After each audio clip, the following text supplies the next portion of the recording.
Hey everybody, it's Andrew, and in this video, I'm going to be showing you how you can grant or revoke access to a private channel within communities on HighLevel. Let me show you how it works.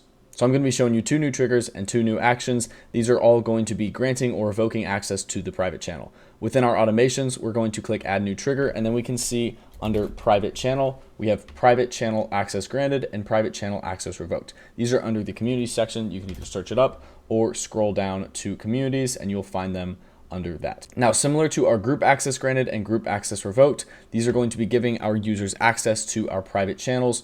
So our private channel access granted trigger, when we click it, we'll be able to select which group via our filter saying group is empty, is not, or is not empty. And then if we select is, we can select group itself. This is my community right here on this sub account. We can also add a filter for which private channel itself, saying the private channel is not, is empty, or any of those. And then we can select the private channel from our community right here. Here's the private channel that we have in this group. It's called Private Channel Discuss. If we head over to our community that I'm demoing this on, we'll see that private channel right here. It has that little locked icon. If you've never created a private channel before in your community, when you're logged in as an admin, all you have to do is on the left-hand side, click Add Channel, give it a name, a description, an icon, and then just toggle on Make Channel Private, and then click Create Channel, and it'll show up under that list. Back in our automation, these are all of the filters that are available specifically for the private channel access granted or revoked trigger. We can also add on a filter for any other custom fields, but for this case, we're not really going to be needing that. Now, we can also use our private channel access revoked trigger, which has the exact same filters of group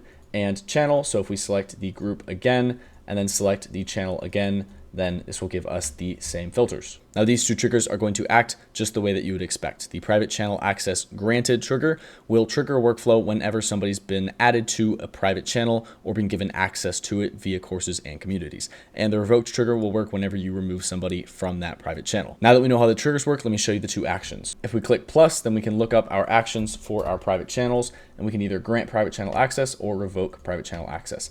Again, we will be able to select our group, and then we will also be able to select the private channel itself.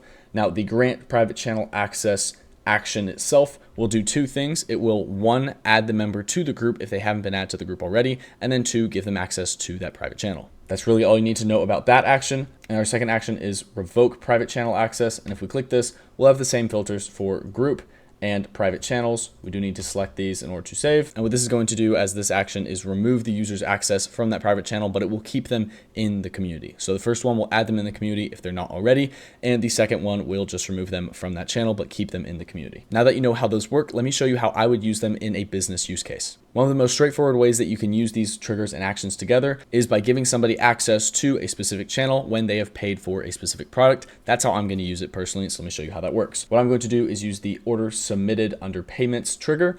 I'm going to add a filter for a specific global product.